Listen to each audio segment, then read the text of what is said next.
Welcome to the Parlour, and I thought today I would combine the final two games of the season with the first official incoming signing of the season, while also marking the one-year anniversary of the Holy Trinity show. If you had told me just over a year ago that I'd be starting a YouTube channel which would have 7,200 plus subscribers and 56 videos watched by over 400,000 people, I would have called you absolutely bonkers. I really would have. But that's what's happened, and I'm eternally grateful to you, and especially to the show's producer, Rob Young, who makes the show look and sound proper. If it weren't for Rob's phone call just over a year ago, hey, do you have any ideas for a YouTube show? And I said, why, yes, I do. I'm not sure I would be here right now. So thanks to Rob. Thank you to you. It's to you, the Villa fanatic, watching from every corner of the globe that I do this for every single week. And I'm toasting you with a fine Scotch whiskey, the Balvenie 12 Double Wood.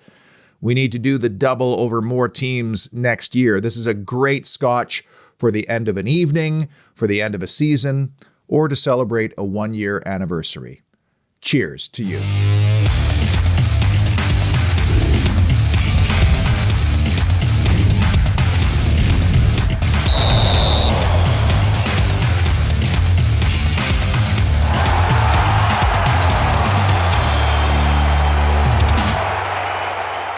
There is only one thing that matters at the end of season, and that is where you finished and how many points you got. And for Aston Villa, this past season, we were 10 points and 3 places below where we were last season.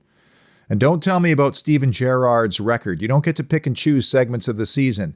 The season starts on opening day, it ends on closing day. The squad was not good enough for either manager, and Gerrard had the luxury of bringing in Phil Coutinho and Luca Dean.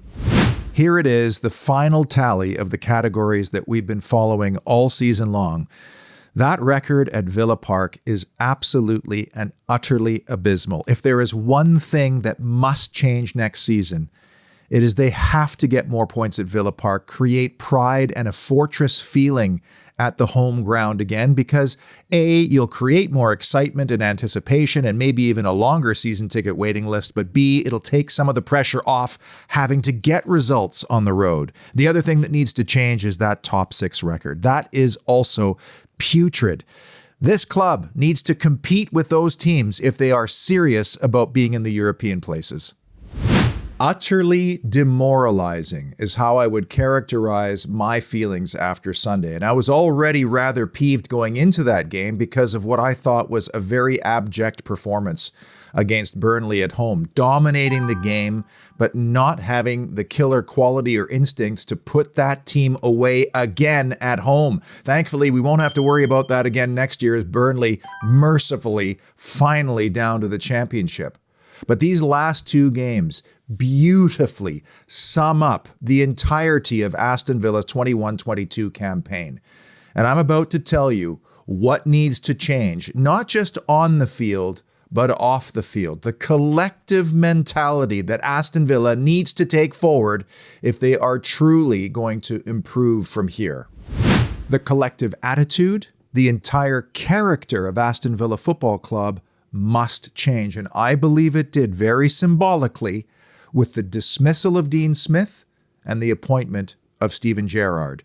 And the word that I want to hear over and over again from this point on, and you're going to hear it a lot during this show, and if you're going to take a drink every time you do, have the paramedics on speed dial, that word is ruthless. Our club needs to be merciless. And in firing a Villa boy, even though the squad was heavily deficient and we did not prepare accordingly for Jack Grealish's departure or understand the impact it would have, that was the point of the season when Villa showed they were, in fact, ruthless. And who did they bring in? A ruthless player who now must become a ruthless manager. And one thing that cannot be argued is that Steven Gerrard's standards are probably as high as any managers in the Premier League. But with that change, one that we may still look back on and go, that was the turning point for Aston Villa Football Club, it shows that the owners expect and want more. Letting go Mark Delaney from the academy is another pretty good example. Doesn't matter that he was a Villa boy. It doesn't matter that lots of players have come through the system and headed into the first team. Sorry, we expect more. That's the definition of ruthless. And when we reflect on these final two games, yes, Nick Pope had a very influential outing on Thursday, as he did in the home game last year. But if you bring in the right kinds of people, people who are winners, warriors, individuals who know what suffering means in order to get a result, I'm sorry, but Villa's going to win the game on Thursday, and on Sunday they're going to find a way to either hang on or score that third goal. The kinds of things you do not need are players who at the end of a first half decide they need to dive in recklessly in the penalty area and give away a penalty. Is Emi Buendia a ruthless player? Well, the goal he scored certainly shows his quality.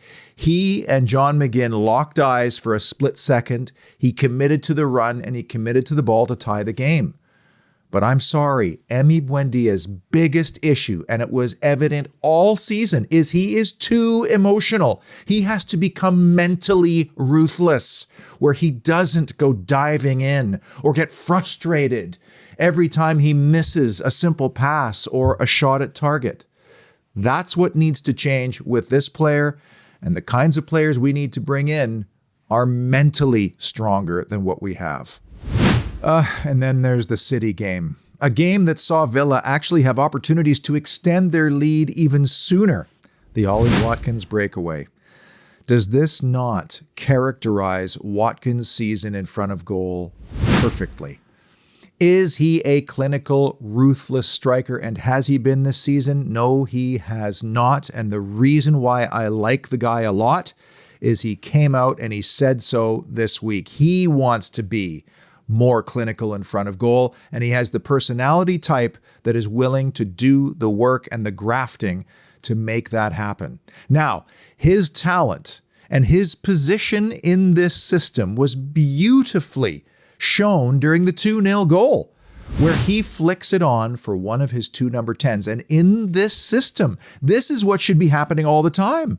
Back to goal play, a flick on, and one of the two 10s then comes in and finishes the job. We needed to see more of this all season long, and I think that Watkins is worth keeping for this very reason alone. But if he can have a striker to play with or instead of, it needs to be somebody totally different than him. And unlike Danny Ings, where oftentimes this year we saw the two of them fighting for the same ball in the same area of the box. The critical question to ask is, does Ollie Watkins continue to progress as he gets more experience and become a consistent Premier League scorer? Because coming out of the Championship and getting 14 in his first year is impressive, especially when you think about the chances he missed and also some of the VAR decisions that went against him.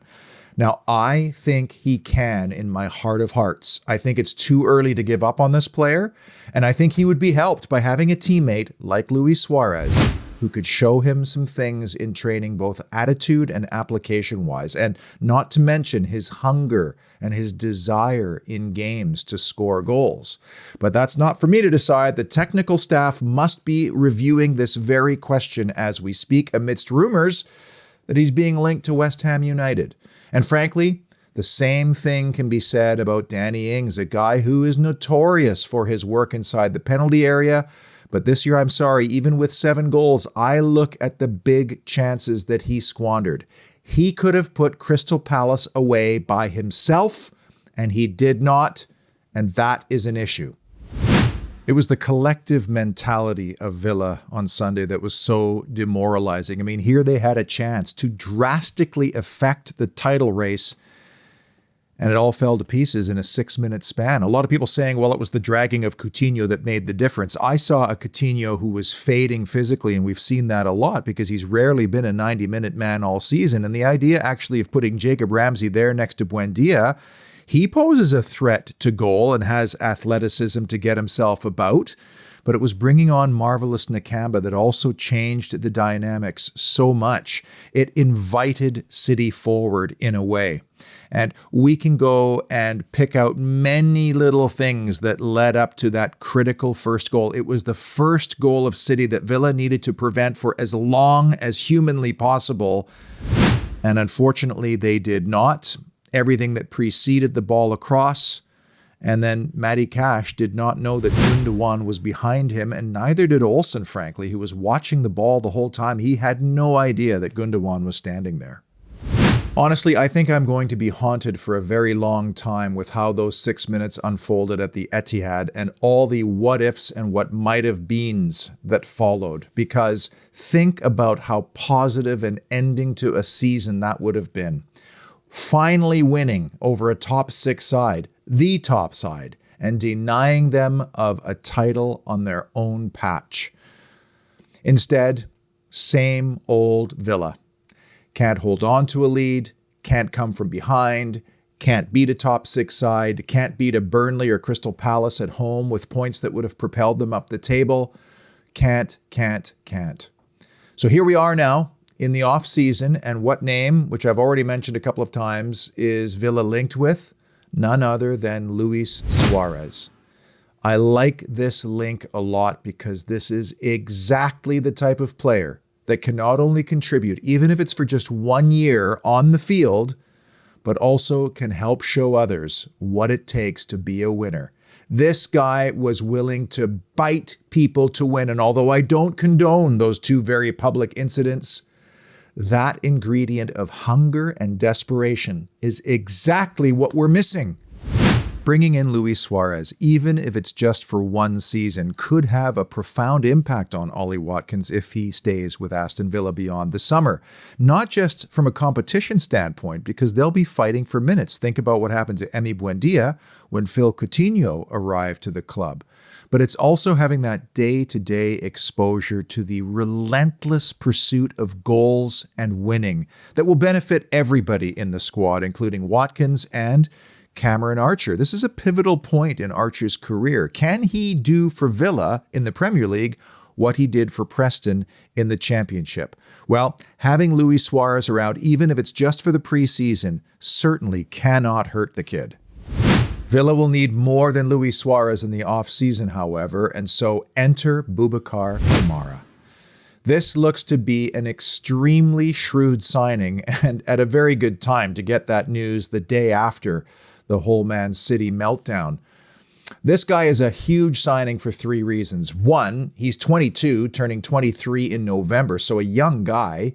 Secondly, he can play the number 6. A defensive midfielder, wouldn't you know, a position we've needed for years. But he can also play anywhere across the back line, which means he's versatile and flexible and probably has a high game IQ because of it. But also he's a free, which means that Villa can now go and address other priorities to add to this summer. Kamara is one of those rare players who is known for his intense pressuring, but without fouling. That is a very unique attribute. And it's always a good sign when the supporters of the club a player is leaving are completely gutted that he's leaving. Now, before we get too excited about this signing, I do want to temper your expectations just that little bit because, as we know, players coming from Ligue 1 to the Premier League, with the greatest of respect to Ligue 1, have not always hit the ground running in England. And we have many good examples of that at Aston Villa. Morgan Sanson, Jordan Vertu, Jordan Amavi. And so are we expecting this player as a 22-year-old to step in straight away and be the starting defensive midfielder when the season kicks off in late summer? The one thing that says to me, yes, he will be expected to be that is because his passing statistics are in the elite category in Europe. All kinds of passing. Short, long, progressive, penetrating. And in that role, one of the most important ingredients, and we've been searching for it for so long, is the ability to turn defending instantly into attacking. And if you have a player who can be accurate, that's half the battle. So I guess you could say, and in keeping with the theme, Villa have had a ruthless start to the summer transfer window, bringing in a player a lot of clubs were chasing the day after the season concluded. But they need to continue to be ruthless in the market. They need to find the very best that they can in an elite right-footed center back. James Tarkowski's name has been mentioned from Burnley. An elite number 8 and another elite striker on top of a Luiz Suarez, because Father Time is not on the Uruguayan side. And I don't think that Ings and Watkins scored enough, 17 goals between them for the season. I think it's a lot to ask Cameron Archer to come in and suddenly chip in with 5 to 10 goals in his first proper season in the Premier League. And I simply don't see Bailey or Traore factoring going forward. I may be wrong, but they're two totally different kinds of players that don't seem to fit in Steven Gerrard's system and for whom you could fetch a fee back. One of the names that I've heard, Darwin Nunez, the 22-year-old Uruguayan striker from Benfica, has been linked to Aston Villa. Now imagine, what are the chances a young Uruguayan player would want to come to the Premier League if he already knew that his countryman and legend Suarez was already there? With the next installment of the amortized Grealish payment due to us, which is a large amount, by the way, around $40 million, and then the clear out of all the fringe players from the squad with the possibility of a sale involving a core player, there is no excuse now to not spend big this summer given the resources that are available. We hear an awful lot about the financial might and ambition of our owners. It's time to see it in the spending of players that fill those 3 spine positions I spoke about. We do not need to supplement the squad anymore. We've been supplementing long enough. The players we bring in now must be head and shoulders better than what we currently have. And the thing that will distinguish those players from what we have already is mentality. Yes, that word again, ruthlessness. The types of players who will see out a game. The types of players who will kill off a game when the opportunity presents itself. Ones who will make crunching tackles when necessary. Those are the types of players that I want to cheer for. Those are the types of players we need. And those are the types of players that will score 3 goals in 6 minutes to win a championship at home when the chips are down. Do you know that with 2 more goals scored or 2 fewer allowed, we could have finished as high as 9th and caught Wolves? Didn't allow the goal against Crystal Palace, didn't concede against Burnley. We would have had a much more positive end to the season and one that would have finished much higher in the table. We're that close. The difference is going to be in the types of individuals we bring in this summer. And let me finish my thought on ruthlessness by saying we're going to need it from our manager and technical staff as well, because there's going to come a point in the upcoming season where Steven Gerrard is faced with a choice. Do we set up shop, sit back, try to hold on and invite pressure? Or are we going to be positive, proactive, and aggressive in going after the killer goal? I know what kind of team I want to support, but unfortunately right now we do not have the squad to do either. We can't get the killer goal that we need, and we cannot hold on to leads the way we need to. And interestingly, the way to solve both of those problems at the same time is by vastly improving our midfield, something that many of us have been screaming for a long time. Boubacar Kamara is a very good start, but we need more, because on Sunday, we were chasing shadows in midfield all game long. I also want a football club that says, John McGinn, despite the fact that you were head and shoulders and by far the man of the match at home to Burnley, and that you have provided leading metrics throughout the entire season, you are not above being substituted or being dropped if you are not performing at your very best. And that should apply to anybody, not just John McGinn. But unfortunately, we are not in that position. We don't have the quality or depth of squad to quantify those kind of actions right now. And so guess what happens? Players become complacent and comfortable. Complacency and comfort, 2 terrible words that can destroy a football club, and two that are the complete opposite in value of ruthless. And so, my friend, we come to the end of the 21-22 season, which for me ended in such demoralizing fashion. And I hope that every single person associated with the football club will remember that feeling. Remember what it was like to nearly affect a Premier League title race only to collapse in the course of 6 minutes like a cheap lawn chair. That stinging feeling is how we're going to associate this season. But it wasn't just that. I mean, think about some of the other games. The Wolves collapse. And what I hope is that they are serious about bringing in the types of individuals who can mentally change the makeup of the squad, have some quality time in the preseason together, and work hard on the training ground together, and then have a fresh start in 22-23 where maybe, just maybe, we could shake the perception of being a mentally soft club. And when those signings are confirmed, I will be here to talk about them. But until that time, I wish for you and yours a really pleasant, hopeful, happy, sunny summer filled with lots of friends, lots of these, and dreams of what could be a much, much better campaign for Aston Villa Football Club. Until next time, up the mighty Villa.